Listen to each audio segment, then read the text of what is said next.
Hello students, स्वागत करते हैं आपका वायरस एजुकेशन एकेडमी में। जैसा कि पिछली बार हम पढ़ा रहे थे एसन-1 रिएक्शन, तो उसी लेक्चर को हम कंटिन्यू करते हैं। तो एसन-1 रिएक्शन का जो पार्ट 1 है वो आपको चैनल पर मिल जाएगा। तो अब स्टार्ट करते हैं एसन-1 रिएक्शन का पार्ट 2। तो क्या चल रहा था? एसन-1 रिएक्शन ये चल रहा था, ठीक है, यूनिमोलिकुलर न्यूक्लियोफिलिक सब्स्टिट्यूशन रिएक्शन। तो थोड़ा सा प्रीवियस लेक्चर के बारे में बताता हूँ कि प्रीवियस लेक्चर में क्या पढ़ाया था। तो प्रीवियस लेक्चर में हमने कौन कौन से टॉपिक्स कवर किए थे। तो हमने क्या बोला था कि जो एसन-1 रिएक्शन होती है वो कितने स्टेप रिएक्शन होती है? 2 स्टेप रिएक्शन होती है। 2 स्टेप रिएक्शन है। तो स्टेप नंबर 1 क्या होता है? इसमें formation of carbocation, formation of carbocation होता है। और स्टेप 2 क्या होता है? स्टेप 2 होता है अटैक ऑफ न्यूक्लियोफाइल, न्यूक्लियोफाइल का अटैक, कि न्यूक्लियोफाइल का अटैक। तो स्टेप नंबर 1 है फॉर्मेशन ऑफ कार्बोकैटायन और स्टेप नंबर 2 है अटैक ऑफ न्यूक्लियोफाइल, ठीक है। तो जो हमारा कार्बोकैटायन बनना है, तो यहाँ पर इंटरमीडिएट जो फॉर्म हुआ है एसन-1 में, इंटरमीडिएट का फॉर्मेशन हो रहा है और ये इंटरमीडिएट है कार्बोकैटायन। तो जो एसन-1 रिएक्शन चलेगी वो डायरेक्टली प्रोपोर्शनल होगी किसके? स्टेबिलिटी ऑफ कार्बोकैटायन के, कार्बोकैटायन की स्टेबिलिटी के डायरेक्टली प्रोपोर्शनल होगी। इसका मतलब क्या है कि जितना ज़्यादा स्टेबल कार्बोकैटायन होगा उतनी ही ज़्यादा हमारी क्या होगी? एसन-1 रिएक्शन होगी। तो अभी तक हम क्या पढ़ रहे थे कि डिग्री ऑफ एल्काइल हैलाइड हमने लिए थे कि जैसे 3 degree, 2 degree, 1 degree and methyl halide. तो 3 डिग्री कार्बोकैटायन ज़्यादा स्टेबल होता है, उसके बाद 2 डिग्री कार्बोकैटायन होता है, फिर 1 डिग्री और फिर कौन सा होता है? Methyl carbocation. फिर नंबर किसका आता है लास्ट में? मिथाइल कार्बोकैटायन का। तो ये क्या है? स्टेबिलिटी ऑफ कार्बोकैटायन है, ठीक है। तो जितनी ज़्यादा हमारी स्टेबल कार्बोकैटायन होगी उतना ही स्टेबल क्या होगा, मतलब उतना ही फास्ट क्या होगा? एसन-1 रिएक्शन होगी। तो यही स्टेबिलिटी ऑफ द कार्बोकैटायन, यही क्या बताएगी? Order of SN one. तो ऑर्डर ऑफ एसन-1 भी क्या होगा? यही होगा जो स्टेबिलिटी ऑफ कार्बोकैटायन। तो प्रीवियस लेक्चर में हमने इतना कवर कर लिया था।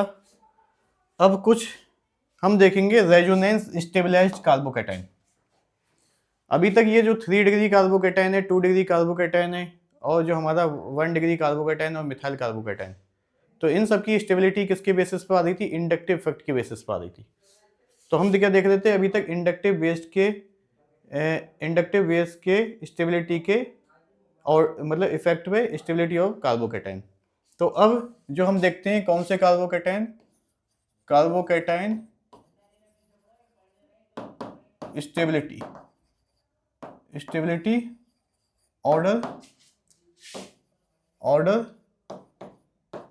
On the basis of resonance.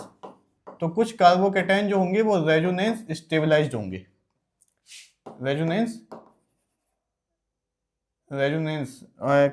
कैसे होंगे? कि रेजोनेंस स्टेबलाइज्ड होंगे। तो कुछ कार्बोकैटायन जो होंगे हमारे कैसे होंगे? रेजोनेंस स्टेबलाइज्ड कार्बोकैटायन होंगे। तो इनकी स्टेबिलिटी देखनी है on the basis of resonance, तो रेजोनेंस के बेसिस पर। तो इसमें जो हमारा पहला है क्या है? ये होगी बेंजीन रिंग और बेंजीन रिंग के ऊपर ये हमने क्या लगा दिया? Halogen atom. तो ये हमारा क्या बन गया? वेंजैलिक हाइलाइड। तो किसका फॉर्मेशन हो गया? ये वेंजैलिक हाइलाइड का फॉर्मेशन हो गया, वेंजैलिक हाइलाइड बन गया हमारा। अब क्या है कि जो एसन-1 रिएक्शन चलती है वो किसके बेसिस पे चलती है? स्टेबिलिटी ऑफ कार्बोकैटायन के बेसिस पे चलती है, कि जितना ज़्यादा स्टेबल कार्बोकैटायन होगा उतनी ही ज़्यादा हमारी क्या होगी? एसन-1 रिएक्शन होगी। तो सबसे पहले हम क्या करेंगे? ये जो लीविंग ग्रुप है, हाइड्रोजन एटम क्या होता है? लीविंग ग्रुप होता है। तो इस लीविंग ग्रुप को बाहर निकालेंगे और किसका फॉर्मेशन कर लेंगे? कार्बोकैटायन का फॉर्मेशन हो जाएगा। तो किस चीज़ का फॉर्मेशन हो जाएगा हमारे पास? कार्बोकैटायन का फॉर्मेशन हो जाएगा। तो लीविंग ग्रुप बाहर गया और कार्बोकैटायन का क्या हो गया? फॉर्मेशन हो गया। अब जो हमारे पास ये कार्बोकैटायन है, इस कार्बोकैटायन का नाम क्या होगा?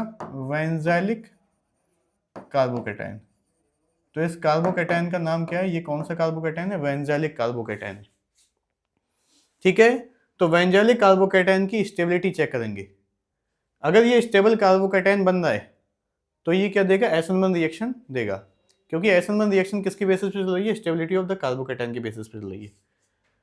तो हम यहाँ क्या करते हैं, इस तरीके से ये बनाया, वेंजैलिक कार्बोकैटायन बनाया CH2 प्लस, ठीक है। अब क्या है कि देखिए यहाँ पर पॉजिटिव चार्ज और यहाँ सिग्मा बॉन्ड और यहाँ पर क्या है, डबल बॉन्ड है। तो ये कंडीशन किसकी बन रही है, रेजोनेंस की कंडीशन बन रही है, ठीक है। तो रेजोनेंस की कंडीशन बन रही है, तो ये वाले जो पाई इलेक्ट्रॉन है शिफ्ट हो जाएंगे यहाँ पर, ठीक है। और हमारे पास क्या हो जाएगा, एक अगला रेजोनेटिंग स्ट्रक्चर बनेगा इसका इस तरीके से। तो इसका एक रेजोनेटिंग स्ट्रक्चर बनेगा इस तरीके से, पॉजिटिव चार्ज यहाँ पर आएगा और यहाँ पर क्या बनेगा, डबल बॉन्ड बनेगा। तो एक रेजोनेटिंग स्ट्रक्चर ये बन गया। फिर से positive charge, single bond, double bond, फिर से डीलोकलाइजेशन ऑफ इलेक्ट्रॉन होगा, रेजोनेंस होगा। तो ये वाला जो बॉन्ड है शिफ्ट होकर यहाँ पर चला जाएगा। और फाइनली अगला रेजोनेटिंग स्ट्रक्चर कौन सा होगा, अगला रेजोनेटिंग स्ट्रक्चर हमारे पास क्या होगा कि डबल बॉन्ड यहाँ गया, पॉजिटिव चार्ज यहाँ आया, डबल बॉन्ड यहाँ पर, और क्या बन गया, CH2 आया, ठीक है। उसके बाद क्या होगा, उसके बाद ये वाली इलेक्ट्रॉन डेंसिटी शिफ्ट हो जाएगी यहाँ पर, ठीक है, क्योंकि ये इलेक्ट्रॉन डिफिशिएंट है और ये इलेक्ट्रॉन रिच है। तो इलेक्ट्रॉन रिच जो बॉन्ड है, पाई बॉन्ड, वो शिफ्ट हो जाएगा यहाँ पर, और पॉजिटिव चार्ज कहाँ जाएगा, इस सेंटर पर आ जाएगा। तो हमारे पास अगला रेजोनेटिंग स्ट्रक्चर क्या बनेगा, इस तरीके से ये बन गया अगला रेजोनेटिंग स्ट्रक्चर, और इस तरीके से ये हमारे पास क्या है, CH2, ये बन गया अगला रेजोनेटिंग स्ट्रक्चर। फिर से रेजोनेंस वाली कंडीशन है कि pi bond, sigma bond and positive charge, ठीक है। तो फिर से ये electron density, pi electron density shift होगी इधर, डीलोकलाइज करेगी, और जो हमारा पॉजिटिव चार्ज है फिर से कार्बन के ऊपर पहुंच जाएगा। तो यहाँ पर क्या हुआ, डीलोकलाइजेशन ऑफ द इलेक्ट्रॉन हुआ, और जहाँ से हम स्टार्ट किया था उसी पोजीशन पर पहुंच गए। तो इसका मतलब क्या है कि जो बेंजाइलिक कार्बोकैटायन है वो किस चीज़ से स्टेबलाइज हो रहा है, वो रेजोनेंस इफेक्ट से स्टेबलाइज हो रहा है। तो जो हमारे पास बेंजाइलिक कार्बोकैटायन है ये स्टेबलाइज्ड हो जा रहा है, स्टेबलाइज हो रहा है बाई रेजोनेंस इफेक्ट, कि रेजोनेंस से क्या हो जा रहा है, स्टेबलाइज हो जा रहा है। तो इसका मतलब क्या है कि ये जो बेंजाइलिक कार्बोकैटायन बना है ये रेजोनेंस शो कर रहा है, डिलोकलाइजेशन ऑफ द इलेक्ट्रॉन हो रहा है, मतलब इलेक्ट्रॉन डेंसिटी डिलोकलाइज कर रही है, और इलेक्ट्रॉन डेंसिटी डिलोकलाइज होने की वजह से इस कार्बोकैटायन की स्टेबिलिटी इंक्रीज हो रही है। तो कैसा कार्बोकैटायन है, रेजोनेंस स्टेबलाइज कार्बोकैटायन है। और जब स्टेबलाइज्ड बाई रेजोनेंस है, इसका मतलब स्टेबल कार्बोकैटायन है, तो क्या करेगा, फॉलोज SN1 रिएक्शन। तो ये SN1 रिएक्शन को क्या करेगा, फॉलो करेगा, मतलब SN1 रिएक्शन देगा, ठीक है। तो मेन पॉइंट हमारा क्या है कि वेंजाइलिक कार्बोकैटायन SN1 रिएक्शन देगा। इसका मतलब ये जो हमारा वेंजाइल हैलाइड है ये SN1 रिएक्शन देगा। एक और हमारे सिलेबस में एल्काइल हैलाइड है, वो भी रेजोनेंस स्टेबलाइज एल्काइल हैलाइड है, जिसका नाम क्या है, एलाइलिक हैलाइड। जैसे CH2 डबल बॉन्ड CH और सिंगल बॉन्ड CH2, ठीक है। तो ये हमारे पास कौन सा ग्रुप हो गया, ये हुआ हमारे पास वेंजाइलिक, ये हमारा पास हुआ एलाइलिक ग्रुप। और एलाइलिक ग्रुप से क्या होगा, हाइड्रोजन जुड़ेगा, तो ये हो जाएगा एलाइल हैलाइड, एलाइल हैलाइड। तो SN1 रिएक्शन अगर फॉलो करेगा ये, तो किसका फॉर्मेशन करेगा, पहले कार्बोकैटायन का फॉर्मेशन करेगा। कार्बोकैटायन कैसे बनता है, कार्बन हाइड्रोजन के बीच का जो पोलर बॉन्ड होता है ये क्या हो जाता है, ये टूट जाएगा पोलर बॉन्ड, मतलब हाइड्रोजन एटम बाहर निकल जाएगा, और किसका फॉर्मेशन होगा, CH2 CH and CH2 plus इसका फॉर्मेशन होगा। तो बेंजाइलिक हैलाइड से बनने वाला कार्बोकैटायन क्या है, बेंजाइलिक कार्बोकैटायन। इसका नाम क्या है, बेंजाइलिक कार्बोकैटायन। तो क्या चीज है, बेंजाइलिक कार्बोकैटायन है, ठीक है। अब बेंजाइलिक कार्बोकैटायन की स्टेबिलिटी चेक करते हैं। तो हमने यहां पर क्या लिया, नहीं ये बेंजाइलिक नहीं है, ये एलाइलिक कार्बोकैटायन है। तो ये क्या है हमारे पास, एलाइलिक कार्बोकैटायन, एलाइल से होना है तो एलाइल कार्बोकैटायन है, तो ये क्या है, एलाइल कार्बोकैटायन। अब एलाइल कार्बोकैटायन की जब स्टेबिलिटी चेक करेंगे, एलाइल कार्बोकैटायन की स्टेबिलिटी चेक करेंगे तो हम क्या बनाएंगे, सबसे पहले एलाइल कार्बोकैटायन बनाएंगे कि CH2 डबल बॉन्ड CH और क्या हो गया CH2 प्लस, ये हो गया। अब देखिए रेजोनेंस वाली कंडीशन बन रही है। रेजोनेंस वाली कंडीशन क्या होती है, देखो रेजोनेंस की कई कंडीशंस होती हैं डीलोकलाइजेशन ऑफ द इलेक्ट्रॉन की, ठीक है। तो रेजोनेंस कंडीशन मैं यहाँ पर लिख देता हूँ कि रेजोनेंस की जो कंडीशन होती हैं वो क्या क्या होती हैं। तो रेजोनेंस की कई कंडीशन है, जैसे lone pair of electron, sigma bond और पाई बॉन्ड ये दिखाई दे तब भी क्या होगा, रेजोनेंस होगा, ठीक है। Positive charge, sigma bond, pi electron, ये भी रेजोनेंस वाली कंडीशन है। Negative charge, sigma bond and pi electron, ये भी रेजोनेंस वाली कंडीशन है। Free radical, sigma bond and pi bond, ये भी रेजोनेंस की कंडीशन है। अगर इन सब कंडीशंस में से यहाँ पर कोई भी कंडीशन आ रही है तो इसका मतलब क्या हो रहा है, डीलोकलाइजेशन ऑफ द इलेक्ट्रॉन होगा, रेजोनेंस होगा। तो क्या है ये, pi bond, sigma bond and positive charge resonance वाली कंडीशन है। तो ये पाई बॉन्ड शिफ्ट हो जाएगा किधर, जहाँ पर वैकेंट ऑर्बिटल उधर शिफ्ट हो जाएगा, और इस शिफ्टिंग के बाद हमको अगला रेजोनेटिंग स्ट्रक्चर जो मिलेगा वो इस तरीके से मिलेगा, ठीक है। कुछ स्टूडेंट्स कंफ्यूज रहते हैं कि पॉजिटिव चार्ज कहाँ लगाएं। तो पॉजिटिव चार्ज लगाने का सबसे बढ़िया अच्छा तरीका क्या है कि जिधर एरो का टेल है उस कार्बन पर पॉजिटिव चार्ज लगा दो, ठीक है। तो कार्बन का मतलब एरो का टेल कहाँ पर है, इस वाले कार्बन पे, तो यहाँ पर क्या लगाएंगे, पॉजिटिव चार्ज लगा देंगे, ठीक है। तो इस तरीके से ये क्या बन गया, इनके रेजोनेटिंग स्ट्रक्चर्स बन गए। तो इसका मतलब क्या है कि जो एलाइल कार्बोकैटायन है ये भी रेजोनेंस स्टेबलाइज्ड है, रेजोनेंस शो कर रहा है तो रेजोनेंस स्टेबलाइज्ड कार्बोकैटायन है, मतलब रेजोनेंस से स्टेबलाइज्ड हो रहा है। और जब रेजोनेंस से स्टेबलाइज्ड हो रहा है तो इसका मतलब स्टेबल कार्बोकैटायन है। तो जो हमारा एलाइलिक कार्बोकैटायन होगा वो भी क्या करेगा, फॉलोस SN1 रिएक्शन, ये भी SN1 रिएक्शन देगा। तो हमने दो रेजोनेंस स्टेबलाइज्ड कार्बोकैटायन देखे, एक था एलाइलिक कार्बोकैटायन और एक था बेंजाइलिक कार्बोकैटायन। दोनों ही रेजोनेंस से क्या हो जाना है, स्टेबल हो जाना है। और जब रेजोनेंस से कार्बोकैटायन की स्टेबिलिटी इंक्रीज हो रही है तो दोनों ही SN1 रिएक्शन को फॉलो कर रहे हैं। तो अब हमारे पास डाटा क्या आया, डाटा क्या आया कि कल हमने जो प्रीवियस लेक्चर लिया था उसमें क्या देखा था कि 3 degree, 2 degree, 1 degree and methyl carbocation, इनकी स्टेबिलिटी को चेक किया था।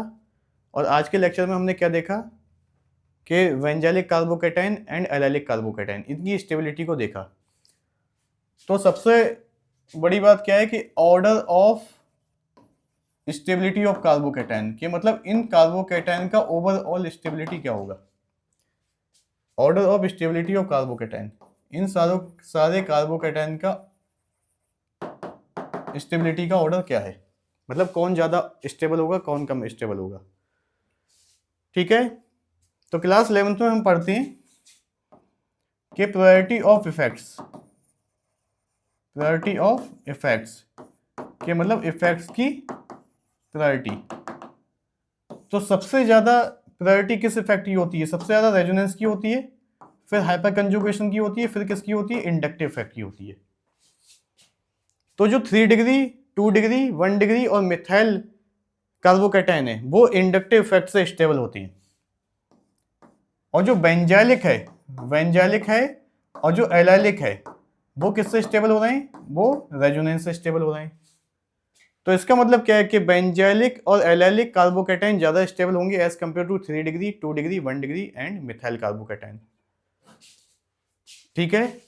तो बेंजाइलिक और एलाइलिक कार्बोकैटायन ज्यादा स्टेबल होंगे as compare to 3 degree, 2 degree and 1 degree carbocation. अब बेंजाइलिक और एलाइलिक के बीच में कौन ज्यादा स्टेबल है, तो हम क्या देखते हैं, स्टेबिलिटी ऑर्डर किसका, किसमें, between benzylic and allyl carbocation. तो बेंजाइलिक और एलाइल कार्बोकैटायन में स्टेबिलिटी का ऑर्डर देखते हैं, क्या है स्टेबिलिटी का ऑर्डर, कि बेंजाइलिक कार्बोकैटायन में क्या स्टेबिलिटी है, मतलब उसकी स्टेबिलिटी क्या है और एल क्या है, मतलब इन दोनों का ऑर्डर देखते हैं। तो बेंजाइलिक कार्बोकेटाइन के पास क्या है, मोर रेजोनेटिंग स्ट्रक्चर है, मतलब मोर रेजोनेटिंग क्या है, मोर रेजोनेटिंग स्ट्रक्चर है, क्या है, मोर रेजोनेटिंग स्ट्रक्चर्स हैं। तो क्या है कि बेंजाइलिक कार्बोकेटाइन में ज्यादा रेजोनेटिंग स्ट्रक्चर्स हैं as compare to allylic carbocation, और जो ज्यादा रेजोनेटिंग स्ट्रक्चर दे रहा है इसका मतलब क्या है, ज्यादा रेजोनेंस शो कर रहा है, और जिसका जितना ज्यादा रेजोनेंस होगा, रेजोनेंस की प्रॉपर्टी सबसे ज्यादा है, तो जो जितने ज्यादा रेजोनेटिंग स्ट्रक्चर बनाएगा उतनी ही ज्यादा उसकी स्टेबिलिटी होगी। तो हमारे पास फाइनल ऑर्डर क्या आएगा, फाइनल ऑर्डर ऑफ स्टेबिलिटी, तो final order of stability of carbocation, तो ये सब कार्बोकेटाइन जो हमने लिए तो इनकी स्टेबिलिटी का फाइनल ऑर्डर क्या आएगा। तो more number of resonating structure benzylic carbocation के पास है, तो सबसे ज्यादा कौन होगा, बेंजाइलिक स्टेबल होगा, फिर रेजोनेंस स्टेबलाइज में दूसरा कौन सा है, एलाइल है, फिर एलाइल होगा। तो ये दोनों क्या है, ये रेजोनेंस स्टेबलाइज है, ये दोनों किससे स्टेबल होना है, रेजोनेंस से स्टेबल होना है, तो इसलिए ये सबसे ज्यादा स्टेबल है। बेंजाइलिक एलाइल से भी ज्यादा स्टेबल है क्योंकि ज्यादा रेजोनेटिंग स्ट्रक्चर है, मोर रेजोनेंस वो शो कर रहा है। फिर इंडक्टिव इफेक्ट से स्टेबल होने वाले 3 डिग्री 2 डिग्री 1 डिग्री, और क्या है हमारे पास, मिथाइल, तो फिर ये आ गए, फिर इनका नंबर आ गया, ठीक है, 3 degree 2 degree 1 degree and methyl carbocation, फिर इसका नंबर आ गया, ठीक है। तो ये क्या हो गया, फाइनल स्टेबिलिटी का ऑर्डर हो गया कार्बोकेटाइन का। तो फाइनल जब स्टेबिलिटी का ऑर्डर हो गया तो फाइनल ऑर्डर ऑफ SN1, इनके एल्काइल हैलाइड में फाइनल ऑर्डर क्या होगा SN1 में, ठीक है। तो हमने क्या देखा था कि जितना ज़्यादा स्टेबल कार्बोकेटाइन उतनी ही ज़्यादा क्या होगी, फास्टर SN1 रिएक्शन होगी। तो इसका मतलब क्या है, सबसे ज़्यादा स्टेबल बेंजाइलिक है, तो सबसे पहले क्या होगा, बेंजाइलिक हैलाइड सबसे ज़्यादा स्टेबल, मतलब SN1 रिएक्शन कौन देगा, बेंजाइलिक हैलाइड, तो सबसे ज़्यादा कौन देगा, बेंजाइलिक हैलाइड, बेंजाइलिक हैलाइड देगा SN1 रिएक्शन। उसके बाद कौन देगा, allyl halide, and then 3 degree alkyl halide, फिर 2 डिग्री, फिर 1 degree, and then methyl halide, ठीक है। तो ये हो गया फाइनल SN1 का order for these alkyl halides, ठीक है। तो देखिए अब तक की जो हमने बात की है वो किसके बेसिस पे की है, डिफरेंट एल्काइल ग्रुप के बेसिस पे की है, कि मतलब डिफरेंट एल्काइल ग्रुप्स हमने लगाए और स्टेबिलिटी, मतलब stability of the carbocation check किया और उस स्टेबिलिटी से क्या देखा, SN1 का ऑर्डर देखा। तो डिफरेंट एल्काइल ग्रुप के बेसिस पे, जैसे कहीं पर जो हमने R चेन लगाई वो क्या लगाई, कहीं पर जो हमने ग्रुप लगाया वो बेंजाइलिक ग्रुप लगाया, कहीं पर क्या लगाया, एलाइलिक ग्रुप लगाया, और 3 डिग्री उसको बना दिया, मतलब मेन कार्बन पर 3 एल्काइल ग्रुप, ठीक है, मेन कार्बन पर कभी 2 एल्काइल ग्रुप। तो इस तरीके से हमने क्या देखा था, डिफरेंट कार्बन चेन के बेसिस पे स्टेबिलिटी चेक कर देते, SN1 का ऑर्डर चेक कर देते। अगर क्या हो कि इसका केस नंबर 2 आ जाए, केस नंबर 2 क्या मतलब क्या है कि जब डिफरेंट हैलाइड ग्रुप्स आ जाएं, डिफरेंट हैलोजन एटम्स आ जाएं, मतलब डिफरेंट हैलाइड ग्रुप मतलब डिफरेंट हैलोजन एटम्स आ जाएं एल्काइल चेन पर, मतलब सेम एल्काइल चेन हो और डिफरेंट हैलोजन एटम्स हो, तब कैसे स्टेबिलिटी को चेक करेंगे, मतलब कैसे स्टेबिलिटी को चेक करेंगे, कैसे SN1 का ऑर्डर चेक करेंगे, ठीक है। तो हमने पहला क्या ले लिया, RF RBr और पहले RCl ले लेते हैं, ठीक है, क्या ले लिया, RCl RBr एंड RI, ये ले लिए, मतलब क्या है कि same alkyl group but different halogen atoms, ठीक है। तो क्या होगा कि SN1 में का ऑर्डर क्या होगा, तो हमको क्या बताना है कि इनमें सब में SN1 का ऑर्डर ऑफ SN1 कैसे निकालेंगे, SN1 का ऑर्डर, कार्बन पर पार्शियल पॉजिटिव कार्बोकेटाइन और ये निगेटिव, ठीक है, इस पर पार्शियल पॉजिटिव और यहाँ निगेटिव, ये बॉन्ड टूटेगा, यहाँ पर ये बॉन्ड टूटेगा और यहाँ पर ये बॉन्ड टूटेगा, ठीक है। तो यहाँ पर पॉजिटिव और यहाँ नेगेटिव, और यहाँ पर पॉजिटिव और यहाँ पर क्या आएगा, नेगेटिव आएगा, ठीक है। तो अगर देखेंगे कि एसन बंद किस में फास्ट होगी, अगर ऐसा केस आ जाए कि डिफरेंट हेलोजन एटम्स हैं, तो हम क्या चेक करते हैं, लीविंग ग्रुप को चेक करते हैं कि better the leaving group more will be SN बंद। तो इन सभी केसेस में क्या चेक करेंगे, ठीक है, कि बेटर द लीविंग ग्रुप, जितना अच्छा लीविंग ग्रुप होगा उतनी ही ज्यादा क्या होगी, उतना ही अच्छा क्या होगा, फास्टर द एसन बंद, उतना ही ज्यादा क्या होगा, एसन बंद रिएक्शन होगा। मतलब जितना बढ़िया लीविंग ग्रुप होगा उतना ही अच्छा एसन बंद होगा। तो बेटर द लीविंग ग्रुप मतलब जो लीविंग ग्रुप जब जल्दी छोड़ के जाएगा, मतलब बहुत अच्छा लीविंग ग्रुप होगा, और मतलब क्या है कि एल्काइल ग्रुप को जब जल्दी छोड़ के जाएगा तभी तो बेटर कार्बोकैटायन बनेगा, और जब बेटर कार्बोकैटायन बनेगा तो उतना ही तो फास्ट एसन बंद रिएक्शन होना है। तो रिलेशन समझेंगे, रिलेशन क्या है कि जितना बेटर लीविंग ग्रुप है उतना ही अच्छा क्या बनेगा, कार्बोकैटायन बनेगा, और उतना ही फास्ट क्या होगा, एसन बंद रिएक्शन होगा। तो ये सभी के सभी लीविंग ग्रुप हैं। हेलोजन एटम क्या होता है, लीविंग ग्रुप होता है, ये भी लीविंग ग्रुप, ये भी लीविंग ग्रुप, और ये भी क्या है, लीविंग ग्रुप। तो इन सब में से देख लेते हैं बेटर लीविंग ग्रुप कौन सा है। तो अगर लीविंग ग्रुप के ऑर्डर की बात करें तो सबसे अच्छा लीविंग ग्रुप है इनमें से आयोडीन नेगेटिव, फिर है Vr नेगेटिव, फिर है हमारे पास Cl नेगेटिव, और फिर है फ्लोरीन नेगेटिव, ठीक है। तो ये ऑर्डर है लीविंग ग्रुप का। अगर हम इसका रीजन पूछें कि रीजन बताओ कि ऐसा क्यों हो रहा है, ठीक है, कि लीविंग ग्रुप का ऑर्डर कैसे चेक किया, कि how we can check the leaving group order, कि कैसे पता लगा कि आयोडीन बहुत अच्छा लीविंग ग्रुप है, फ्लोरीन उतना अच्छा लीविंग ग्रुप नहीं है एज कंपेयर टू आयोडीन, ठीक है। तो हम लिखेंगे क्या कि bigger the size of halogen atom, bigger the size of halogen atom, जितना बड़ा हेलोजन एटम का साइज होगा, हेलोजन एटम उतना ही अच्छा क्या होगा, वो बेटर द लीविंग ग्रुप, के मतलब उतना ही बढ़िया वो लीविंग ग्रुप होगा। तो अगर इनमें से साइज की अगर बात की जाए तो आयोडीन सबसे बड़ा है, मतलब बिग साइज का है, फिर ब्रोमीन, फिर क्लोरीन और फिर फ्लोरीन। ये क्या है कि इनके साइज का ऑर्डर है। तो जितना बड़ा साइज आयोडीन का क्या है कि जो मतलब बड़े साइज का मतलब हमारा हेलोजन एटम है वो बेटर लीविंग ग्रुप है, ठीक है। फिर उसके बाद ब्रोमीन, क्लोरीन और फ्लोरीन, मतलब bigger the size of the halogen atom better the leaving group, मतलब जितना बड़ा साइज होगा हेलोजन एटम का उतना ही बड़ा क्या होगा, वो लिविंग, मतलब उतना ही अच्छा वो क्या होगा, लिविंग ग्रुप होगा, ठीक है। ऐसा क्यों होता है, कि ऐसा क्यों हो रहा है कि bigger the size of the halogen atom better the leaving group. Leaving group को क्या करना है कि लिविंग ग्रुप कैसा होता है, हमारे पास लिविंग ग्रुप इलेक्ट्रोनेगेटिव एटम है। तो इलेक्ट्रोनेगेटिव एटम क्या करेगा, जो इस बॉन्ड से जो इस बॉन्ड में इलेक्ट्रॉन डेंसिटी है उसको अपनी तरफ शिफ्ट करके क्या हो जाएगा, निकल जाएगा। तो जो ये इलेक्ट्रॉन डेंसिटी है अगर ये इसको स्टेबलाइज कर पा रहा है, ठीक है, अगर इसको स्टेबलाइज कर पा रहा है तो इसका मतलब क्या है, लिविंग ग्रुप हमारा क्या है, बेटर होगा। तो आयोडीन कैसा है, बड़े साइज का एटम है, और बड़े साइज के एटम होने की वजह से ये क्या करेगा, इलेक्ट्रॉन डेंसिटी को अपने ऊपर एकोमोडेट कर सकता है आसानी से। तो जो इलेक्ट्रॉन डेंसिटी को अपने ऊपर एकोमोडेट कर सकता है तो आसानी से इलेक्ट्रॉन लेके निकल जाएगा, तो बेटर लिविंग ग्रुप बन जाएगा। तो फाइनली ये हमारा आयोडीन बेटर लिविंग ग्रुप है, फिर ब्रोमीन है, फिर क्लोरीन है, फिर फ्लोरीन है।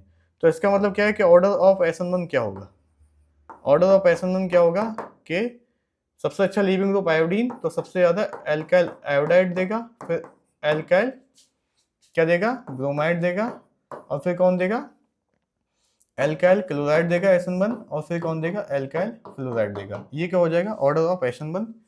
ठीक है। तो I hope you like the session, thank you.